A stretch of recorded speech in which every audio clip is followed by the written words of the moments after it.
Les céphalées et l'ostéopathie. Alors, les prérequis pour suivre cette capsule, les prérequis conseillés, sont les tests neurologiques centraux, qu'il faudra mettre en lien avec les capsules que vous pouvez lire ci-dessous.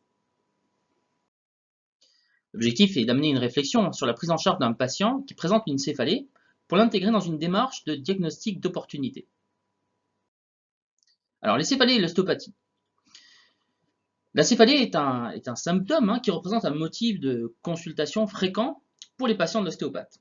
Alors, on va distinguer deux types de céphalée. La céphalée fonctionnelle, le milieu médical parle de céphalée primitive ou essentielle, qui peut faire l'objet d'une prise en charge ostéopathique. Ces céphalées fonctionnelles peuvent être épisodiques ou chroniques.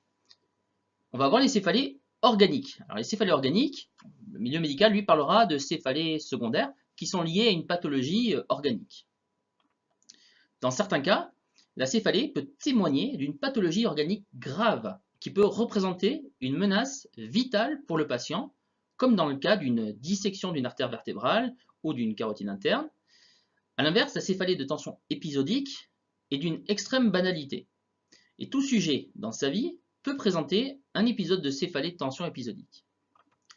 Dans le cas d'une prise en charge ostéopathique d'un patient qui est porteur d'une céphalée, la prudence s'impose à l'ostéopathe par donc, la réalisation d'un interrogatoire et d'un examen clinique précis dans l'objectif de mettre en place donc, le diagnostic d'opportunité ostéopathique.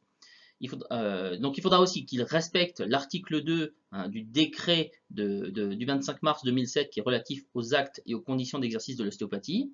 Et il faudrait bien sûr qu'il assure la sécurité de son patient. Donc voilà, donc il y aura une mise en place d'une conduite à tenir.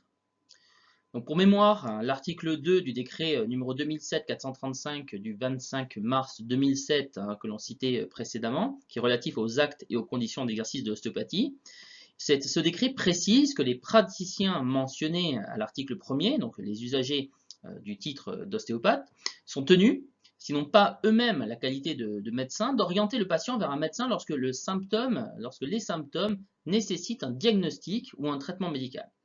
Lorsqu'il est constaté une persistance ou une aggravation de ces symptômes, ou que les troubles présentés excèdent son champ de compétences.